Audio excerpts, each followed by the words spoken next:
오늘도 살아있음에 호흡할 수 있음에 하나님께 먼저 감사를 드립니다. 오늘 인생이 호흡할 수 있다는 것은 엄청난 축복이죠. 그것은 하나님과의 이 땅에서의 교제뿐만 아니라 그 교제를 통해서 하나님의 선하심을 맛보아 아는 시간, 또 전할 수 있는 시간 많다는 뜻이니까요. 우리 모두 감사함으로 오늘 이사야서 8장 시작하도록 하겠습니다. 이사야서 8장에 오시면 이사야의 아들을 통해서 앞으로 하나님께서 유다 나라에 행하실 일들에 대해서 말씀하시는 것을 보게 됩니다. 자, 이 2절에 보시면 이렇게 되어 있죠. 내가 진실한 정인 제사장 우리아와 여벨레기야의 아들 스가랴를 불러 정인하게 하라 하시더니, 자, 먼저 하나님의 징조 표적을 보이시기 전에 정인을 세우는 것을 보게 됩니다. 율법에 가면요, 정인은 반드시 두세 사람을 세우라 그렇게 되어 있죠. 그래서 오늘 또 정인을 두 사람을 세우는데, 오늘 제사장 우리아를 세웁니다. 이 제사장 우리아는 아직은 그렇게 타락한 일선에 세워지지는 않습니다. 그러나 얼마 지나지 않아서 이 제사장 우리아는 잘못된 신앙관을 가지고 그리고 하나님 앞에 범죄하는 자로 세워지는 것을 보게 되죠. 그것은 바로 이방의 신상을 그대로 본떤 설계도를 가지고 와서 하나님의 성전을 더럽히는 그런 일에 앞장섭니다. 그렇게 되기까지 하나님은 이 제사장과 또 선지자들을 통해서 하나님의 끊임없는 경고를 주십니다. 주시는데도 불구하고 그 경고에 깨어있지 못한 것을 보게 되죠. 오늘 그 경고를 주시면서 우리 이 이사야의 가정을 사용을 하십니다. 이사야는 물론 하나님 앞에 부름받은 6장에서 공식적으로 부름을 받았죠. 그 부름을 받고 하나님의 말씀을 전하는 선지자로 사용이 되어지죠. 그리고 그의 아내도 오늘 보니까 내 아내를 가까이 크게 임신하며 아들을 낳은지라 여호와가 내게 이르시되 그의 이름을 마살랄 하스바스라라 그러죠. 이 아내도 선지자의 사명을 감당했다고 그러죠. 그래서 선지자의 사명을 감당하고 있는 그 남편 이사야, 그리고 아내를 통해서 또 그의 아들들도 선지적인 그런 정인의 표적적인 일을 감당하는 것을 보게 됩니다. 자, 오늘 등장하는 아들은 두 번째 아들이죠. 마살랄 하스바스. 이 마살랄 하스바스라는 이름의 뜻은 바로 노략이 속함, 그러니까 빨리 노략 당한다 이런 뜻을 가지고 있어요. 이 어디로부터 노략을 당하는 거예요? 바로 이 장차는 이 바벨론을 통해서 유다가 멸망하겠지만 지금 당장 급한 것은 어디예요? 아람인 다메섹과 그리고 북이스라엘인로부터 침략을 받고 있죠. 받고 있는 그 상황이라는 거죠. 자, 첫 번째 아들, 이사야의 첫 번째 아들의 이름이 등장하는 것이 7장에서 우리가 봤습니다. 7장 3절에 보시면 내 아들 스알 야숲 이렇게 말이죠. 이 스알 야숲이라는 이름의 뜻은 남은 자가 돌아오리라 라는 뜻을 가지고 있어요. 그러니까 첫째 아들을 통해서는 이스라엘에 남아있는 자, 유다에 남아있는 자가 하나님 앞에 다시 회복되어질 것이다 라는 말을 약속을 하시죠. 회복에 대한 약속이었다면 두 번째 아들의 이름을 통해서는 국난을 통해서 지금 외세 침입에 의해서 노략을 당할 것이다 라는 전쟁과 또 고난에 대한 그런 말씀을 하고 있습니다. 하나님은 여러 분야 또 여러 방편 여러 사람을 통해서 하나님의 말씀을 계시하시죠. 선지자를 통해서 직접 말씀을 열어서 보여주셔서 그것을 전하게 하시기도 하고요. 오늘 말씀처럼 사람의 이름을 통해서 그것을 또 증거하시기도 합니다. 일례로 보면은 호세아서 1장에 가시면 호세아 아들의 이름을 통해서 또 하나님이 경고하시는 것을 보게 되죠. 고멜이 임신하여 아들을 낳음에 이렇게 됩니다. 그 아들의 이름이 그의 이름을 이스라엘이라 하라. 또 아들을 또 임신하여서 아들을 낳았는데 로루하마라 그러고 또 아들을 낳아서 로암메라 하라. 이렇게 이 이름의 뜻이 긍휼을 여김을 받지 못하는 자, 내 백성이 아닌 자, 뭐 이런 이름의 뜻을 통해서 지금 심판을 지금 계획하고 계신 하나님에 대해서 말씀을 하고 있죠. 또 어떤 역사를 통해서 하나님은 그 하나님의 계시를 말씀을 합니다.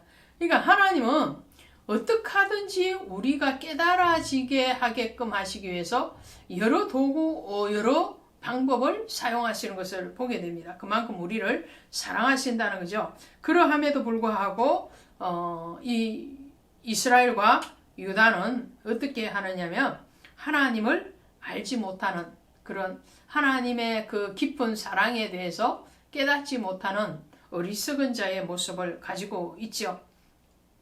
자, 이 북이스라엘의 수도가 사마리아죠. 그래서 4절에 이렇게 되어 있습니다. 이는 이 아이가 내 아빠 내 엄마라 부를 줄 알기 전에 다메섹의 재물과 사마리아의 노래물이 아수르 왕 앞에 옮겨질 거죠.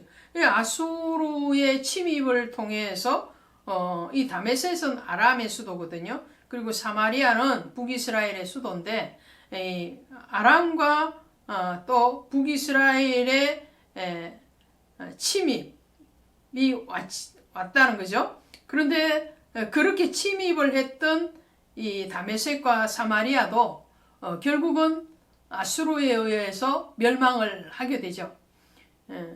하나님은 이방 나라인 아수르와 바벨론을 들어서 하나님의 백성이었고 하나님의 나라였던 북이스라엘과 남유다를 침략하게끔 하십니다.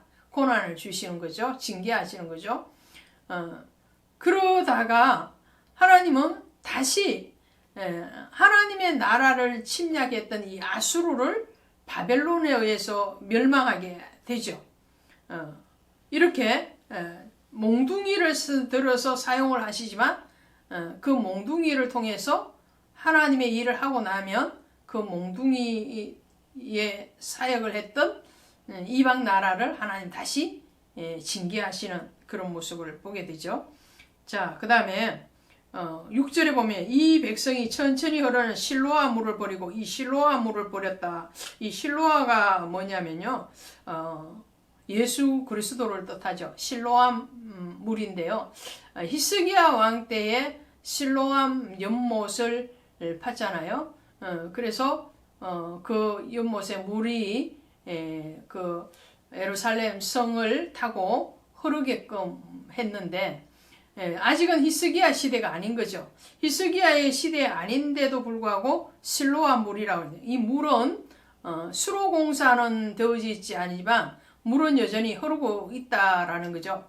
이 말씀은 창세기 49장에 가면 유다에 대해서 이스라엘이 야곱이 예언을 할 때에 그렇게 예언하죠. 규가 너를 떠나지 아니하겠는데 언제까지요? 실로가 오실 때까지. 그 실로는 바로 예수 그리스도를 얘기하죠. 예수님이 유다의 왕으로 오시기까지는 누가 왕 노릇한다는 거예요? 유다 지파가 한다는 거죠.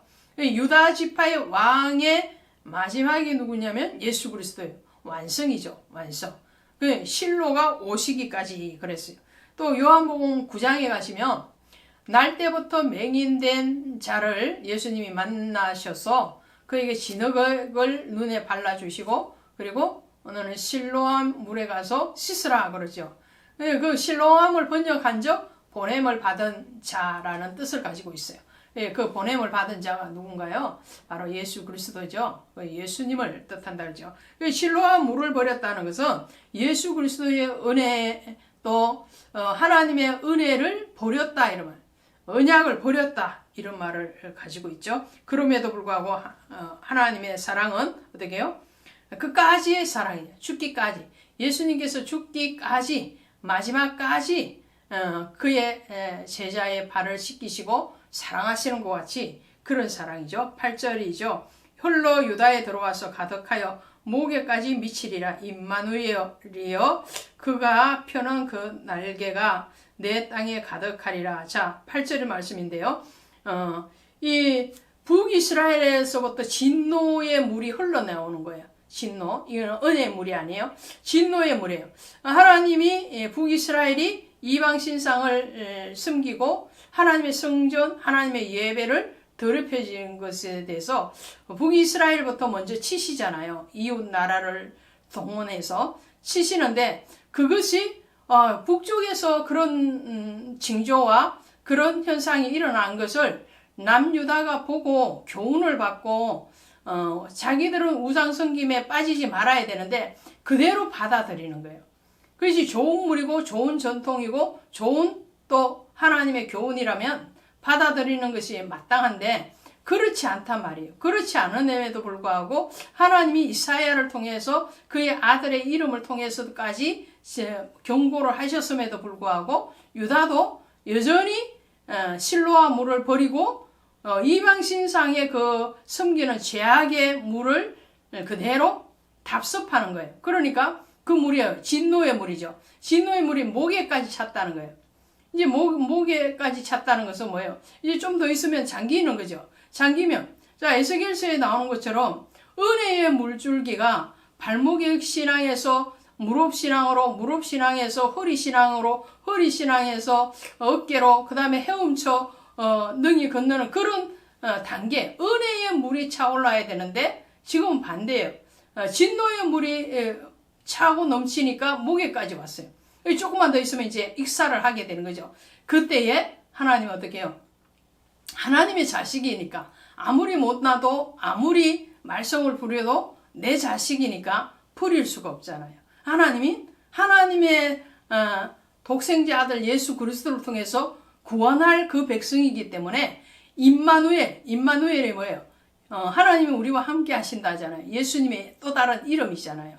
그 예수님의 사랑으로 이 유다를 진노의 그 익사 직전에 그 자리에서 그를 감싸 안으시는 거예요. 그의 죽음을 통해서 유다를 구원하시리라는 말씀을 하시는 거죠. 그래서 10절에 이렇게 되어 있습니다.